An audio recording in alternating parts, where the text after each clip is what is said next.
ምዕራፍ 3 አቱም ድንዙዛ ሰብ ገላትያ መን እዩ ትዝዓዘመኩም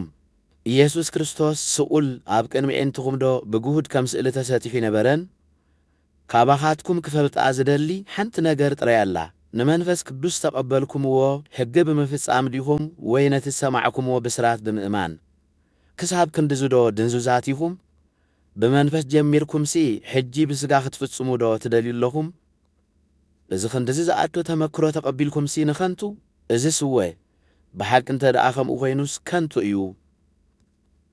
ኣምላኽ ብመንፈሱ ዝመልኣኩምን ኣብ ማእከልኩም ከዓ ተኣምራት ዝገብርን ሕጊ ስለ ዝፈጸምኩም ድዩ ወይስ ነቲ ሰማዕኩምዎ ብስራት ስለ ዝኣመንኩም ኣብርሃም ብኣምላኽ ኣመነ ንጽድቂ ከዓ ተቖጽረሉ ፍለጡ እምበኣር ደቂ ኣብርሃም ዝኾኑ እቶም ናይ እምነት ሰባት እዮም ቅዱስ መጽሓፍ እውን ኣምላኽ ንሕዛብ ብእምነት ከም ዘየጽድቖም ኣቐዲሙ ርእዩ ኩሎም ኣሕዛብ ብኣኻኽ ይባረኹ እዮም እናበለ ኣቐዲሙ ንኣብርሃም ኣበሰሮ ኣብርሃም ስለ ዝኣመነ ተባረኸ እቶም ዘይኣምኑ ዘበሉ ከዓ ከምቲ ናቱ ይባረኹ እዮም ነፍሱ ወከፍ ነቲ ኣብ ሕጊ ሙሴ ዘሎ ከየቋረፀ ዘይፍጽም ኩሉ ርጉም ይኹን ዝብል ጽሑፍ ስለ ዘሎ እቶም ኣብ ምፍጻም ሕጊ ዝእመኑ ዘበሉ ኩሎም ኣብ ትሕቲ መርገም እዮም ሕጂ ግና ጻድቕ ብእምነት እዩ ሕያው ኮይኑ ዝነብር ከም ዝብሎ ኣብ ቅድሚ ኣምላኽ ሕጊ ብምፍጻም ዝጸድቕ ከም ዘየልቦ ርግጽ እዩ ሕጊ ኣብ እምነት ዝተመስረተ ኣይኮነን እኳ ደኣ ሕጊ እቲ ንሕጊ ብምልኣዝ ይፍጽም ብውኡ ሕያው ኮይኑ ክነብር እዩ ዝብል ትእዛዝ ኣለዎ ኣብ ዕንጨይቲ ዝተሰቕለ ርጉም ይኹን ዝብል ጽሑፍ ከም ዘሎ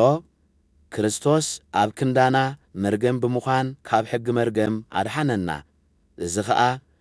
እቲ በረኸት ኣብርሃም ብክርስቶስ ኢየሱስ ኣብ ኣሕዛብ ምእንቲ ኺወርድ ንሕና ከዓ ብእምነት ተስፋ መንፈስ ቅዱስ ምእንቲ ክንቅበል እዩ ኣሕዋተይ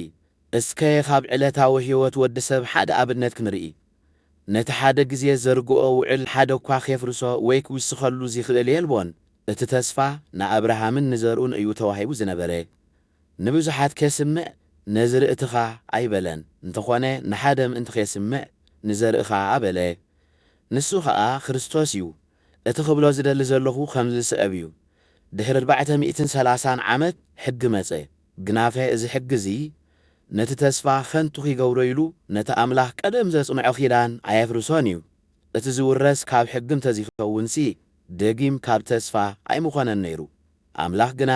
ንኣብርሃም ብተስፋ እዩ ዝሃቦ ሕጊ ደኣ ንምንታይ መጸ እቲ ተስፋ ዝተዋህቦ ዘርኢ ክሳዕ ዝመጽእ ሓጢኣት እንታይ ከም ዝኾነ ኺገልጽ ዝተወሰኸ እዩ ብኢድ መንጎኛ ዝኾነ ሰብን ብኢድ መላእኽትን ከዓ ተዋህበ ንሓደ ሰብ በይኑ ግና መንጎኛ ኣየድልዮን እዩ ኣምላኽ ከዓ ሓደ እዩ እምበኣር ሕጊ ነቲ ብኣምላኽ ዝተዋህበ ተስፋ ዶ መጻርርቲ እዩ ያ ኣይፋሉን ሕያው ኪገብር ዝኽእል ሕጊ ተዋሂቡ ነይሩ እንተዚኸውን ብርግጽ ጽድቂ ብሕጊ ምኾነ ነይሩ እቲ ንኢየሱስ ክርስቶስ ብምእማን ዝርከብ ተስፋ ነቶም ዘይኣምኑ ጥራይ ምእንቲ ኺወሃብ ቅዱስ መጽሓፍ ኩሉ ዓለም ኣብ ትሕቲ ስልጣን ሓጢኣት ከም ዝኾነ ገለጸ እዛ እምነት እዚኣ ቅድሚ ምምጽኣ ንሳ ክሳዕ እትግሃድ እናተጸቤና ኣብ ትሕቲ ሕጊ ተዓጺና ንሕልዋ ነበርና ስለዚ ከዓ ብእምነት ምእንቲ ክንጸድቕሲ ናብ ክርስቶስ ከብጽሓና እቲ ሕጊ ሓላዊ ኾነና እምነት ምስ መጸት ግና ደጊም ትሕቲ ሓላዊ ኣይኮናን ንኢየሱስ ክርስቶስ ብምእማን ኩላትኩም ውሉድ ኣምላኽ ኢኹም ከመይ ብክርስቶስ ተጠመቕኩም ዘበልኩም ንክርስቶስ ለቢስኩምዎ ኢኹም ኩልኻትኩም ብክርስቶስ ኢየሱስ ሓደ ኢኹም እሞ በዚ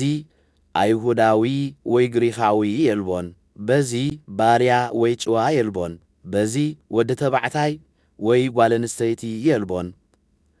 ናይ ክርስቶስ ካብ ኮንኩም ደጊም ዘራ ኣብርሃም ኢኹም ከምቲ ተስፋውን ወረስቲ ኢኹም